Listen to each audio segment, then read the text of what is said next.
সেনা অফিসার যখন বের হচ্ছিলেন তখন কিন্তু চাকরিচ্যুত এবং বহিষ্কৃত সেনা নৌ বিমান বাহিনীর সদস্যরা তারা কিন্তু আবারও সেনা অফিসারের গাড়ির পিছনে।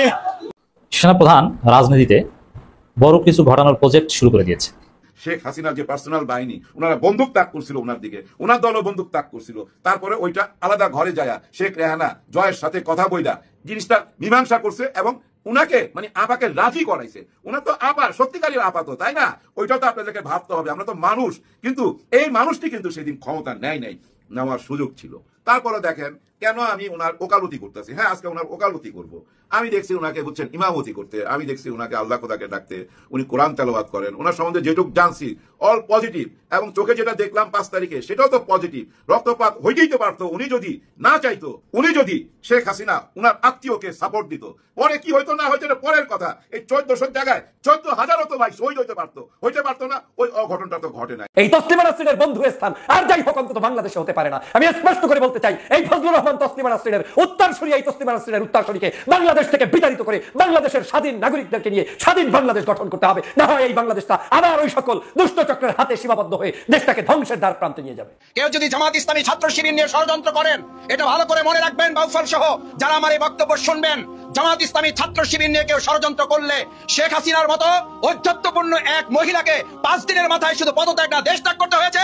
ভবিষ্যতে আমাদের নিয়ে কেউ ষড়যন্ত্র করলে 5 দিনও লাগবে না, 5 মিনিটের মাথায় আল্লাহর ফয়সালায় তাদেরকে হয়তো তার চেয়ে ভয়াবহ পরিণতির মুখে পড়তে হবে। বিএনপি নেতা অ্যাডভোকেট ফজলুর রহমান সাহেবের কপাল খুলে গিয়েছে। কেন কপাল খুলে গিয়েছে? আমেরিকা থেকে, নিউ ইয়র্ক থেকে পিসিলা একটি তাকে খোলা চিঠি লিখেছে, আরেকটি চিঠি লিখেছে ভারত থেকে তসলিমা নাসরিন। এট এ টাইম 2 জন নারী তাকে নিয়ে 2টা লেখা তাদের ভেরিফাইড ফেসবুক আইডিতে পোস্ট করেছে এবং 2 জন নারী 2 রকম লিখেছে। একজন লিখেছে ইসলাম বিদ্বেষী এবং আলেম উলামাদেরকে হেয় করে প্রতিপন্ন করে ফজলুর রহমানের বক্তব্যের প্রতিবাদ করেছে পিসিলা নিউ ইয়র্ক থেকে।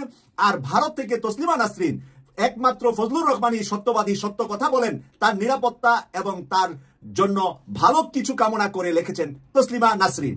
অবশেষে সেনাবাহিনীর অ্যাকশন শুরু। প্রেস ক্লাবের সামনে হাজার হাজার সেনাবাহিনী মাঠে নেমে পড়েছে। দর্শক, ইতিমধ্যেই কয়েকদিন যাবৎ সেনা প্রধান জনাব ওয়াকারুজ্জামানকে নিয়ে নানান ধরনের আলোচনা সমালোচনা শোনা যাচ্ছে। এমনটাও বলা হচ্ছে সেনা প্রধান জনাব ওয়াকারুজ্জামান এখনও ভারতের সঙ্গে চুপে চাপে হাসিনার সাথে যোগাযোগ করছেই। এছাড়াও নানা ধরনের সেনা প্রধানকে নিয়ে কিন্তু নানান ধরনের গুজব শোনা যাচ্ছে। আবার এমনও শোনা গেল যে কোনো মুহূর্তে সেনা প্রধান জনাব ওয়াকারুজ্জামান বাংলাদেশের ক্ষমতা হাতে নেবেন। দর্শক, সেনাবাহিনীকে নিয়ে নানান ধরনের কথা কুকথা শোনাই যাচ্ছে। দর্শক, আজকে ভিডিওর শুরুতে কয়েকটি ভিডিও ফুটেজের অংশ বিশেষ দেখেছেন, খুবই গুরুত্বপূর্ণ কয়েকটা ভিডিও। বিএনপির একজন টপ লেভেলের নেতা, পাগলা নেতা বলতে পারেন, ফজলুর রহমান। এই নেতাটার মাথাটা একদম বিগড়ে গিয়েছে। দেশে আলেম ওলামাদের বিরুদ্ধেও আচরণ করে যাচ্ছে। একের পর এক আলেমদের নিয়ে কথা কুকথা বলেই যাচ্ছে। তাতে বোঝাই যাচ্ছে একে অতি দ্রুত যদি আপনারা পাবনা পাগলগারোতে ভর্তি না করেন তাহলে এই ভাইরাসটা হয়তো আরও বিএনপি নেতার মধ্যে ছড়ে যেতে পারে। অবশেষে তসলিমা নাসরিনের প্রেমিকা বলে দাবি করেছেন ডক্টর ফয়জুল হক এই ফজলুর রহমান সাহেবকে। দর্শক, ভিডিও শুরুতেই হয়তো দেখেছেন। তো চলুন, আমি আর কথা বাড়াবো না। যেই ভিডিওগুলোর অংশ বিশেষ ভিডিওর শুরুতে দেখেছেন মূলত সেগুলোই বিস্তারিত এখন দেখতে চলেছেন। তো চলুন একটা লাইক দিয়ে বিস্তারিত সবগুলো ভিডিওর আলোচনাগুলো শুনে আসি। গভীর অভিযোগ, গুরুত্বপূর্ণ অভিযোগ। ইনাদের চাকরি চলে গেছে ওই শেখ হাসিনার আমলেই। শেখ হাসিনার আমলে অনেক পুলিশের চাকরি গেছে, র্যাবের চাকরি গেছে, আর্মির মধ্যেও গেছে। কেন? ওরা হয়তো যে আওয়ামী লীগ মাইন্ডেড ছিল না, জামাতের মাইন্ডের, শিবিরের মাইন্ডের, গোয়েন্দার কাছে ধরা খাইছে আর কি। ভিতরে মিলিটারির ভিতরে গোয়েন্দা থাকে, তো কে কি করতেছে, কে দাঁড়িয়ে রাখছে, কেন দাঁড়িয়ে রাখলো, কেন 5 ওয়াক্ত নামাজ পড়ে, এবং এদের হোয়াটসঅ্যাপ মেসেঞ্জার এগুলো চেক করে দেখতো। যদি দেখতো যে হ্যাঁ ওই মাইন্ডের, মানে আওয়ামী লীগের না, মানে জামাত, শিবির, বিএনপি যে কোনো দল হোক, এদেরকে জঙ্গি বানায়া যে কোনো তকমা দিয়া চাকরি থেকে বরখাস্ত করে দেওয়া হয়েছে। ওরাই কিন্তু আজকে এই যে প্রেস ক্লাবে, এর মধ্যে দেখেন একটা গুজব কিন্তু চারিদিকে ছড়াই গেছে, আর্মি ক্ষমতা নিয়ে যাবে, ওয়াকার সাহেব ক্ষমতা নিয়ে যাবে। ওয়াকার সাহেবকে নিয়ে আমার মনে হয় গত 2-3 দিন এত বেশি কথা হচ্ছে, মানে এই ক্ষমতা নিয়ে নিল, এই ক্ষমতা নিয়ে নিল। আমি গতকাল রাত্রে জানেন এগুলো ভাবতে ভাবতে ঘুমিয়ে গেছি, আর ঘুমের মধ্যে স্বপ্নে দেখি ওয়াকার সাহেব ক্ষমতা নিয়ে নিছে আর ইউনূস স্যার অ্যারেস্ট। বিশ্বাস করেন, লাভ দিয়ে উঠছি, বিশ্বাস করতে পারতেছিলাম না ব্যাপারটা, স্বপ্ন না বাস্তব। যাই হোক, বুঝতে পারছি যে স্বপ্ন। তারপর আর ঘুমাই নাই। আবার ওই গভীর রাত্রে জানেন যা দেখলাম, মনে সন্দেহ আসলে সত্য না মিথ্যা দেখি, ইউটিউবে ঢুকে কিছু নিউজ টিউজ দেখলাম, দেখলাম যে না সবকিছু স্বাভাবিক আছে। এক গ্লাস পানি খাই আবার ঘুমায় গেছি। ভয় ঢুকা যায় তো, কেনই ভয় পাই, কারাই ভয় দেখায়, চারিদিকে কেন এই গুজব, বুঝি না আমি। আপনারা কেন বোঝেন না? উনি যদি ক্ষমতা নিতে চাইতো 5 তারিখই তো নিত, আগস্টের 5 তারিখে যদি উনি ক্ষমতা নিত, হায় হায়, বাংলাদেশে কোনো বাগানে কোনো গাছে কোনো ফুল থাকতো না তো। একটা গোলাপ বিক্রি হইতো 100 টাকা, হ্যাঁ, এখন যেটা 20 টাকা বিক্রি হয় ওইটা 100 টাকা করে বিক্রি হইতো। আর সমস্ত ফুল এই ওয়াকার সাহেবকে এবং সেনাবাহিনীকে মানুষ নিজের হাতে দিয়ে আসতো তো ভাই, না নিলে না ঘরের সামনে রাইখে আসতো, এত ভালোবাসা দিত। কারণ গত 16 বছরে আমরা যখনই নির্বাচন আসতো আর গন্ডগোল দেখতাম, তখনই মনে মনে কামনা করতাম না সেনাবাহিনী ক্ষমতা নেক, সেনাবাহিনী ক্ষমতা নেক, এটা ভাবতাম কিন্তু আমরা। আর 5 তারিখই তো সেই সুযোগটা গেছে ওয়াকার সাহেবের। ওই দিন তো ক্ষমতা নিল না, ওনার পরম আত্মীয় একেবারে ভাই, ঘরের সম্পর্ক, ঘরের বউ তো বুঝেনি কি, পৃথিবীর সবকিছু একদিকে, ক্ষমতা একদিকে, ঘরের বউ কিন্তু আরেকদিকে। ওই ক্ষমতা সবচেয়ে বড়, ওই দিকটাও তো দেখতে হবে ওনাকে, ওই দিকটা দেখে ব্যালেন্স করছে। 5 তারিখে ওনাকে হেলিকপ্টারে চড়ায় পাঠাই দিয়েছে দিল্লিতে, ব্যালেন্স করছে, বুঝছেন না? ওনার আত্মীয় তো, এটা তো আর অস্বীকার যাওয়া যাবে না। কিন্তু উনি রক্তপাত চায় নাই, এটাই তো সত্যি। আর উনি যখন শেখ হাসিনার কাছে গেছিলেন, তখন তো আমরা শুনছি শেখ হাসিনার যে পার্সোনাল বাহিনী, ওনারা বন্দুক তাক করছিল ওনার দিকে, ওনার দলও বন্দুক তাক করছিল। তারপরে ওইটা আলাদা ঘরে যায় শেখ রেহানা জয়ের সাথে কথা বইলা জিনিসটা মীমাংসা করছে এবং উনাকে মানে আপাকে রাজি করাইছে। উনার তো আপা সত্যিকারের আপা তো, তাই না? ওইটাও তো আপনাদেরকে ভাবতে হবে, আমরা তো মানুষ। কিন্তু এই মানুষটি কিন্তু সেদিন ক্ষমতা নেয় নাই, নেওয়ার সুযোগ ছিল। তারপরে দেখেন কেন আমি ওনার ওকালতি করতেছি। হ্যাঁ, আজকে ওনার ওকালতি করব। আমি দেখছি ওনাকে বুঝছেন ইমামতি করতে, আমি দেখছি ওনাকে আল্লাহ খোদাকে ডাকতে, উনি কোরআন তেলাওয়াত করেন, ওনার সম্বন্ধে যেটুকু জানছি অল পজিটিভ, এবং চোখে যেটা দেখলাম 5 তারিখে সেটাও তো পজিটিভ। রক্তপাত হইতেই তো পারতো, উনি যদি না চাইতো, উনি যদি শেখ হাসিনা উনার আত্মীয়কে সাপোর্ট দিত, পরে কি হইতো না হইতো এটা পরের কথা। এই 1400 জায়গায় 14,000 তো ভাই শহীদ হইতে পারতো না, ওই অঘটনটা তো ঘটে নাই। আল্লাহ ওনাকে বুঝার তৌফিক দিয়েছেন, উনি বুঝা ফেলাইছেন, উনি শেখ হাসিনাকে বুঝা শুনে হেলিকপ্টারে বিদায় করে দিছে এবং ইউনূস সরকারকে মাইনা নিছে। মাইনা নিতে যায় বুকে পাথর বাইন্দা মাইনা নিছি, এরকম একটা কথা উঠছে। এই ধরনের কথা হইতে পারে ভাই। ওই টাইমটা কেমন ছিল আপনি দেখেন। শেখ হাসিনাকে উনি নিজের আত্মীয় হইয়া বিদায় করতেছে, দেশ ছাড়া করতেছে, ইতিহাস রচনা করতেছে।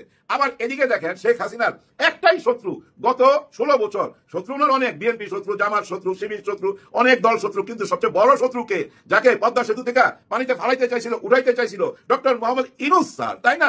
সবচেয়ে বড় শত্রু। আর উনাকে বিদায় কইরা ওনার আত্মীয় ওয়াকার সাহেব ক্ষমতায় বসাইলো কাকে? শেখ হাসিনার জীবনের সবচেয়ে বড় শত্রু ডক্টর মোহাম্মদ ইউনূস স্যারকে। এটা মাইনা নিতে পারবে উনি যে তুই আমারে পাঠাইলি, বুঝায় শুনে আছে, ঠিক আছে পরে একটা ব্যবস্থা করতেছে, আপনি আপাতত যান, সবাই আসতেছে, বাংলাদেশের সবাই আপনার বাড়ির দিকে আসতেছে, তাড়াতাড়ি যান। 45 মিনিট সময় দিয়ে বিদায় করছো, আর আমার বিদায় কইরা আজকে আমার শত্রুরে বসাই দিলি, ওই অ্যাঙ্গেলে বুকে পাথরের কথাটা আসতে পারে। বুঝা নিয়েন, আত্মীয় তো, দূর সম্পর্কের আত্মীয় তো না ভাই, খুপাতা বইনের জামাই, ব্যাপারটা বোঝার চেষ্টা করেন। হ্যাঁ, আমি আজকে ওনার ওকালতি করবো, আমাকে অনেক কথা গালি দিবেন, মন্দ কথা বলবেন, বলেন, কোনো অসুবিধা নাই, আমি যেটা সত্য সেটা বলতেছি। এখন দেখেন একটা বিরাট ঘটনা ঘটছে। এই যে আমি মোবাইলে যেটুকু দেখাইলাম, যে যাদের চাকরি গেছে, বললাম যে আর্মিতে, র্যাবে, পুলিশে, কিন্তু ওনারা আর্মির, ওনারা একটা প্রতিবাদ গইরা তুলছে এবং ভিতরে ভিতরে এই প্রতিবাদটা কচু ক্ষেতের দিকে তুলছে, যার জন্য 3 জন অ্যারেস্ট হয়েছে। এর মধ্যে একজন নাইমুল সাহেব, উনি একজন সৈনিক, বাইরের কেউ না, কিন্তু ওনারা যার জন্য ক্যান্টনমেন্টের চারিদিকে এখন 144 ধারা জারি করছে, যার জন্য এখন ক্যান্টনমেন্টের চারিদিকে, হ্যাঁ, এই যে মহাখালী, বনানী, ওই রেলগেট, আবার ওই যে শাইন স্কুলের সামনে, মানে চারিদিকে এখন 144 ধারা জারি। এখানে মিটিং করতে পারবেন না, মিছিল করতে পারবেন না, গ্যাঞ্জাম করতে পারবেন না, ওনারা দেখভাল করতেছে। কারণ এই যে আর্মির ভিতরে একটা ঘটনা, যারা আজকে প্রেস ক্লাবের সামনে চলে আসছে এবং যাদেরকে দেখেন চারিদিক থেকে আর্মি কিন্তু ঘিরা ধরে রাখছে, ওনারা কিন্তু ইম্পর্টেন্ট ব্যাপার। এই নিউজটা কিন্তু সারা বিশ্বে ছড়ায় যাবে, কারণ ওনারা আগে আর্মি ছিলেন, এই দেশের সৈনিক তো, তাই না?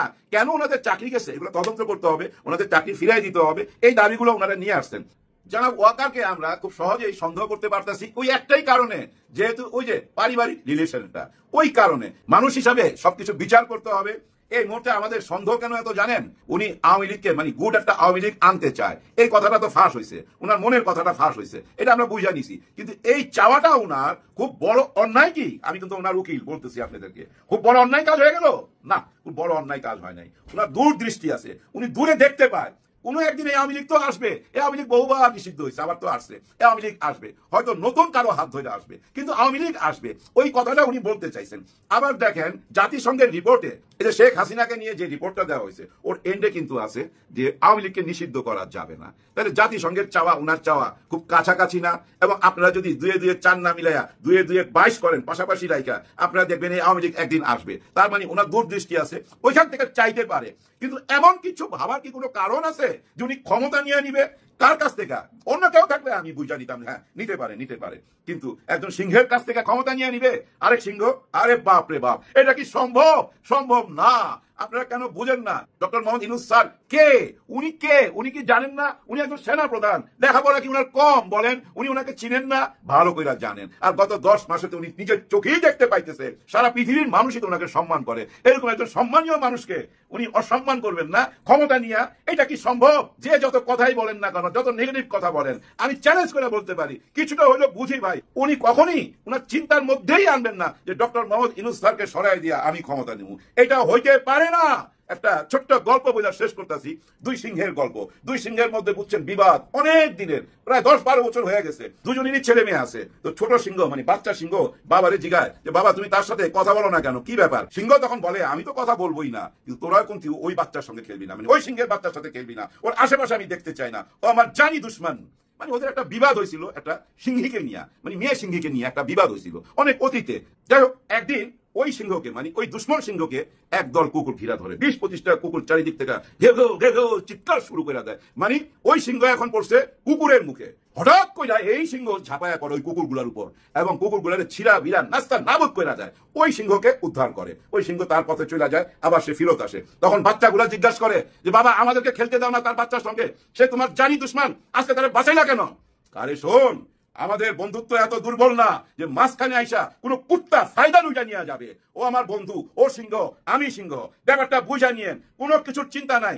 এই তসলিমা নাসরিনের বন্ধুর স্থান আর যাই হোক অন্তত বাংলাদেশে হতে পারে না। আমি স্পষ্ট করে বলতে চাই, এই ফজলুর রহমান তসলিমা নাসরিনের উত্তরসূরি, এই তসলিমা নাসরিনের উত্তরসূরিকে বাংলাদেশ থেকে বিতাড়িত করে বাংলাদেশের স্বাধীন নাগরিকদেরকে নিয়ে স্বাধীন বাংলাদেশ গঠন করতে হবে। না হয় এই বাংলাদেশটা আবার ওই সকল দুষ্ট চক্রের হাতে সীমাবদ্ধ হয়ে দেশটাকে ধ্বংসের দ্বার প্রান্তে নিয়ে যাবে। উনি মাদ্রাসার উপরে ক্ষিপ্ত, উনি বক্তব্যের উপরে ক্ষিপ্ত, উনি ইমামকারী মুয়াজ্জিনের উপরে ক্ষিপ্ত। তো বাংলাদেশের মানুষটাকে কত বড় জঙ্গল কোথাকার বাংলাদেশের সভ্যতা সংস্কৃতির সাথে মিশে আছে আলেম সমাজের নাম, সেই সভ্যতা সংস্কৃতি নিয়ে কত বড় নিষ্ঠুরতার পরিচয় দিয়েছে, ধিক্কারের পরিচয় দিয়েছে আজকের এই ফজলুর রহমান। ফজলুর রহমান চরম ধৃষ্টতার পরিচয় দিয়েছে। চুপ করে আর বসে থাকবেন না। আমি সারা বাংলাদেশের ইমামদেরকে, মুয়াজ্জিনদেরকে, কারীদেরকে আগামী শুক্রবারের মসজিদের প্রত্যেকটি খুতবা থেকে এই ফজলুর রহমানকে বাংলাদেশের জনগণের কাছ থেকে বিতাড়িত করার জন্য এবং জনগণের কাছ থেকে প্রতিবাদী ভাষা আজকে তার বিরুদ্ধোচ্চারণের জন্য ইমাম খতিবদেরকে উদাত্ত আহ্বান জানাই, আপনারা আপনাদের বক্তব্যে সেটা বলবেন।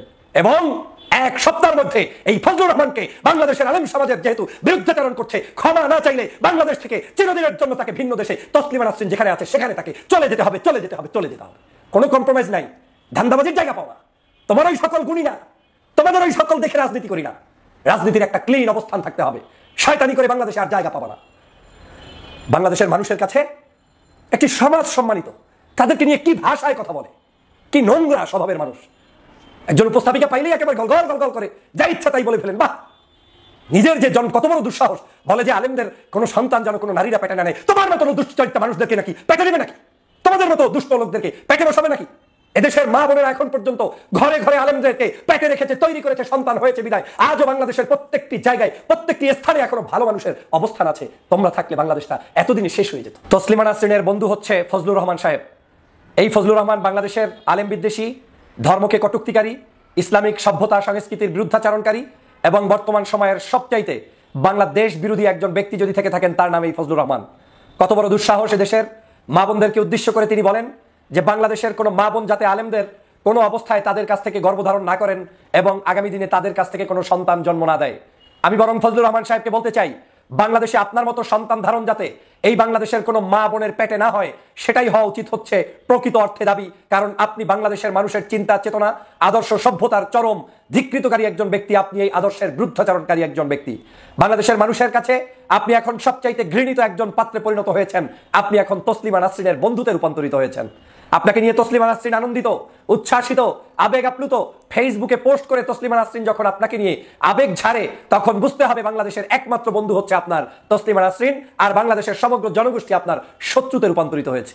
আপনি তসলিমা নাসরিনের পক্ষে পর্যন্ত কথা বলতে গিয়ে যে তসলিমা নাসরিনকে এদেশ থেকে চলে যেতে হয়েছে, তসলিমা নাসরিন কি কারণে গিয়েছে আমি গতকালকে বলেছিলাম, সেই একই কারণ অতিরিক্ত আপনি করে ফেলেছেন। কিন্তু আজ অবধি পর্যন্ত এদেশের কোনো ইসলাম প্রিয় জনতা কিংবা এদেশের সাধারণ নাগরিকরা এখনো আপনার বিরুদ্ধে ফুসে ওঠে নাই, কারণ আপনি এমন একটি দলের ছায়াতলে বসে অবস্থান করছেন, ওই দলটাকে মানুষ এখন পর্যন্ত খারাপ মনে করে না, বিএনপি জনমানুষের দল, কিন্তু এই দলটাকে আপনি বিক্রি করে সামনে রেখে তারপরে সকল অপকর্ম করে যাচ্ছেন। আমি চরমভাবে ধিক্কার জানাই, আলেম বিদ্বেষী মানসিকতার ধিক্কার জানাই। আপনার কত বড় স্পর্ধা! আপনাদের দেশের আলেমদেরকে বলছেন 500 টাকা দিয়ে 1000 টাকা দিয়ে তাদের ইতিহাস পাল্টিয়ে দেওয়া যায়, তাদের ফতুয়া পাল্টিয়ে দেওয়া যায়। আলেমদের নামে মিথ্যাচার করতে করতে করতে করতে বাংলাদেশের সকল ধর্মীয় শিক্ষা প্রতিষ্ঠান তাদের বিরুদ্ধে পর্যন্ত আপনি বিষোদ্গার করেছেন। মাদ্রাসায় পড়াতে আপনি নিষেধ করেন, উৎসাহ প্রদান করেন যে মাদ্রাসায় কোনো অবস্থায় যাতে কেউ না যায়। মাদ্রাসার শিক্ষার্থীরা গরিব, মুসাফির, খয়রাতি, মাদ্রাসার শিক্ষার্থীরা ওখানে ঢুকে আর ওখান থেকে শিক্ষক যেভাবে বলে সেভাবে চলে। মাদ্রাসার শিক্ষার্থীরা নাকি বাংলাদেশের কোনো ভালো কিছু করতে পারে না। অথচ আপনাকে মনে রাখা উচিত, বাংলাদেশের সিংহভাগ এখন পর্যন্ত মানুষ এই মাদ্রাসায় টাকা দিয়ে তার সন্তানকে, আত্মীয় স্বজনদেরকে, তার পরিবারকে, পরিজনকে, এবং বাংলাদেশের অবশ্যই একটি অবহেলিত শ্রেণী, মধ্যম শ্রেণী, উচ্চ শ্রেণী সহ সব শ্রেণীর নাগরিকরাই এই শিক্ষা প্রতিষ্ঠানগুলোতে পড়ে। কেউ দুনিয়াবি স্বার্থে পড়ায়, কেউ আখিরাতে স্বার্থে পড়ায়, কেউ ছেলেটাকে ভালোর জন্য পড়ায়, কেউ ছেলেটাকে কোনো কিছু অর্জন নয় আল্লাহর সন্তুষ্টির জন্য পড়ায়। সেটা তার একান্ত ব্যক্তিগত ব্যাপার। আপনি কোন সাহসে সেই শিক্ষা প্রতিষ্ঠান নিয়ে বিষোদ্গার করছেন, মিথ্যাচার করছেন? আলেমদের বিরুদ্ধে কথা বলতে গিয়ে আপনার ঠোঁট একটু পাকায় না? আপনার এখন বন্ধুতে রূপান্তরিত হয়েছে তোফায়েল আহমেদ, আপনার বন্ধুতে রূপান্তরিত হয়েছে আওয়ামী লীগ, আর এরাই তো আসলে আপনার প্রকৃত বন্ধু। আপনার তো প্রকৃত বন্ধু এই দেশের বিএনপি জামাত হওয়ার কথা নয়, কিন্তু আমার মনে হচ্ছে আপনি বিএনপির উপরে চেপে বসে শুধুমাত্র বেতন খাওয়ার জন্যই বসে আছেন। বিদেশ থেকে আপনাকে নিয়োগ দিয়ে দেওয়া হয়েছে যে এই দলের ভিতরে বসবি, ঢুকবি, দলের ভিতরে বসে যা ইচ্ছা তাই বলবি, দলটাকে বিপদগামী করবি, জনগণের কাছে বিতর্কিত করবি। আপনি এমন কিছু বক্তব্য রাখছেন যেই বক্তব্য আমরা প্রতিবাদ করেছি। গত 16 বছর পর্যন্ত আওয়ামী লীগের বিভিন্ন লোকেরা এই সকল বক্তব্য দিয়েছিল, সেই বক্তব্যগুলোর প্রতিবাদ আমরা করেছি। আজকে আপনি সেই বক্তব্য দিয়ে যাচ্ছেন। আপনার কত বড় স্পর্ধা! এদেশের আলেম ওলামা কিভাবে থাকবে, কিভাবে খাবে, কার টাকায় চলবে? তোমার টাকায় চলে নাকি এদেশের কোনো আলেম? এদেশের কোনো আলেমের আজকের হাদিয়া কে কয় টাকা দিবে তোমার কাছে জিজ্ঞেস করেছে নাকি? বাংলাদেশের কোনো আলেমকে কেউ হাদিয়া দিলে সেটা কি তোমার বাপদাদার টাকা থেকে? বরঞ্চ তোমার চুরি করা, ডাকাতি করা, সন্ত্রাসী করার টাকা পয়সাগুলো আজকের বাংলাদেশের রাজনীতিবিদদের পকেটে, কিন্তু একমাত্র আলেম সমাজ যাদের এই চুরি করার টাকা নেই। আমার দুঃখ লাগে, রাজনীতি করতে হলে আপনাকে গুতিয়ে গুতিয়ে আলেমদের এই সাবজেক্টে আসতে হবে কেন? আপনি রাজনীতি করবেন, ভোট চাইবেন, সব ঠিক আছে। আপনি একটা আদর্শ বিশ্বাস করতে পারেন, আপনি তসলিমা নাসরিনের বন্ধু হতে পারেন, যা ইচ্ছা সব করেন, আমার আপত্তি নাই, কিন্তু আপনাকে গুতাগুতি করতে হবে কেন আলেমদের সাথে? ফজলুর রহমান সাহেব স্পষ্ট বলে দিতে চাই, আপনার এই দুঃসাহসের মাত্রা বৃদ্ধি পেয়েছে। আপনার জিহ্বাকে সংযত করুন, আপনার মুখকে সংযত করুন। আপনি যে কোনো সময়, যে কোনো মুহূর্তে বাংলাদেশের মানুষের ভালোবাসা তো মোটেই নাই, কিন্তু আপনি এখন বাংলাদেশের মানুষের সাথে যে বিশ্বাসঘাতকতা করছেন, আলেমদের সাথে বিশ্বাসঘাতকতা করছেন, সেটার কিন্তু জবাব এদেশের সাধারণ মানুষ দিবে। আমি স্পষ্ট করে বলতে চাই, আপনার মন চায় টকশোতে এসে উনি 2 লাইন জ্যামিতি, উনি পাটিগণিত, আর টকশোতে এসে উনি সায়েন্স নিয়ে বসেছে। মনে হয় যেন পৃথিবীতে আর কেউ সায়েন্স জানে না, কোরআন বিজ্ঞান আর কেউ জানে না, হাদিস কোরআন আর কেউ জানে না। উনি আবার আরবিতেও সেখানে 2-1 লাইন বলার চেষ্টা করছেন। এসব ধান্দাবাজি বন্ধ করুন। টকশোতে এসে আপনি কি ভাষায় কথা বলবেন? বিএনপিকে আমি জানতে চাই যে আপনি কি এই লোককে নিয়োগ দিয়েছেন একটা টকশোর ভিতরে ঢুকে 30 মিনিটের টকশো হলে 25 মিনিটই আলেমের বিরুদ্ধে কথা বলে, 25 মিনিটই ইসলাম নিয়ে কথা বলে, ধর্মীয় কৃষ্টি কালচার সভ্যতা নিয়ে কথা বলে, এদেশের মোল্লা মৌলবীদেরকে কটূক্তি করে, এদেরকে বলে মোল্লার ইসলাম চলছে এদেশে। তোর কিসের ইসলাম? আপনার মতো ইসলাম এদেশে কায়েম করবে? এদেশে আপনার মতো ইসলাম কায়েম করবে? এদেশের যেই সিস্টেমে এদেশের ইসলাম কায়েম হয়েছে, সেই সিস্টেমে এদেশের আলেম, কারি, হাফেজ, মুয়াজ্জিন, ইসলাম প্রিয় নাগরিক, রাজনৈতিক দলেরা কাজ করবে। তাতে আপনার সমস্যা কোথায়? আপনাকে নিয়ে প্রশংসায় ভাসছে তসলিমা নাসরিন, প্রশংসায় ভাসছে তসলিমা নাসরিনের ফেসবুক। বাংলাদেশে নাকি একমাত্র একজন ব্যক্তি আছে যার কথাগুলো পছন্দ হয় এই তসলিমা নাসরিনের, যে সাহসিকতা নিয়ে নাকি বক্তব্য দেয়, একমাত্র এই ব্যক্তিকেই নাকি তার পছন্দ। বাংলাদেশের নারী, বাংলাদেশের পুরুষ, বাংলাদেশের যে মানুষ, মানুষের যে অধিকার, সেটা এদেশের প্রত্যেকটি ধর্মপ্রাণ ধর্মীয় গ্রন্থ তারা সুনির্দিষ্টভাবে বন্টন করে রেখে গিয়েছে। আপনার আমার কিছু নেই। হিন্দুরা হিন্দুদের নিয়মে চলবে, মুসলমানরা মুসলমানদের নিয়মে চলবে, এর বাহিরেও যার অনিয়ম করতে মন চায় সে তার নিয়মে চলবে। কিন্তু আপনার মতো এই খোসাখুচি তো কেউ চায় না। আপনি কোন ভাষায় কথা বললেন? আপনি কোন ভাষায় আলেমদেরকে কটূক্তি করলেন, মাদ্রাসা শিক্ষার্থীদেরকে কটূক্তি করলেন, মাহফিলগুলোকে কটূক্তি করলেন, তাফসীর মাহফিলগুলোকে কটূক্তি করলেন? আপনি আলেমদেরকে বিভিন্ন মানে একেবারে ওল্ড ভার্সনে ফেলে দিয়ে আপনি আধুনিকতার পরিচয় দিচ্ছেন। আলেম ছাড়া তো জন্মই হয় না আপনার। কানে আজান দিয়েছে আপনার জন্মের পরে কে? মৃত্যুর পরে আপনার জানাজাটা কে পড়বে? আপনি যদি এত বুকে সাহস থেকে থাকে, লিখে যান আপনার মৃত্যুর পরে জানাজার প্রয়োজন নেই। এত যদি সাহস থেকে থাকে, লিখে যান যে আপনি দেশের কোনো মোল্লাকারীর পিছনে নামাজ পড়বেন না। আপনার যদি এত বুকে সাহস থেকে থাকে, লিখে যান যে বাংলাদেশের কোনো ইমাম, কারি, হাফেজ, মুয়াজ্জিনের পিছনে আপনার নামাজ হয় না, ঈদের দিন আপনি নামাজেও আসবেন না। লিখে যান। ফজলুর রহমান সাহেব যা ইচ্ছা তাই বলবেন আর বাংলার মানুষকে বিভ্রান্ত করবেন, এটা হতে পারে না। আমি বাংলাদেশের জনগণকে আহ্বান জানাই, ব্যর্থহীন কণ্ঠে বলতে চাই, এরা হচ্ছে মূলত দালাল ভারতের এবং এরা হচ্ছে মূলত তসলিমা নাসরিনদের উত্তরসূরি এবং কিট। এরা বাংলাদেশের জনগণের কেউ না। তসলিমা নাসরিন যেভাবে চায় বাংলাদেশকে চালাতে, ঠিক একই উপায়ে এই ফজলুর রহমান বাংলাদেশকে চালাতে চায়। অতএব এই ফজলুর রহমান আর তসলিমা নাসরিনের মধ্যে কোনো পার্থক্য নেই, বরং তারা হচ্ছে একে অপরের বন্ধু। সে কারণেই তসলিমা নাসরিন এই ফজলুর রহমানকে দিয়ে পোস্ট করে এবং এই আলেমদের বিষোদ্গার করতে যাওয়ার কারণে তসলিমা নাসরিনের প্রিয় বন্ধুতে রূপান্তরিত হয়েছে এই ফজলুর রহমান। অতএব সাবধান হতে হবে, আলেম সমাজকে জাগতে হবে, বাংলাদেশের প্রকৃত দেশপ্রেমিকদের জাগতে হবে। বিএনপির কাছে আমি স্পষ্ট বার্তা দিতে চাই, আপনার দলে এই লোকটাকে ঢুকিয়ে রেখে, পচা কুমোরটাকে রেখে তারপরে এই দলের আর কতটুকু নষ্ট করতে চান, পচাতে চান, নাকি আপনারাই ইচ্ছা প্রভোকে দেশের আলেম ওলামার সাথে কোন একটি দেশের ষড়যন্ত্রে লিপ্ত হয়ে তারপরে সেই ফাঁদে পা দিয়েছেন? না হয় এখনো ফজলুর রহমান বাংলাদেশের প্রায় 70-80% মানুষ যাদেরকে ভালোবাসে সেই আলেমদের বিরুদ্ধে কথা বলেই যাচ্ছে, আপনারা একটা তা শুদ্ধ পর্যন্ত করছেন না।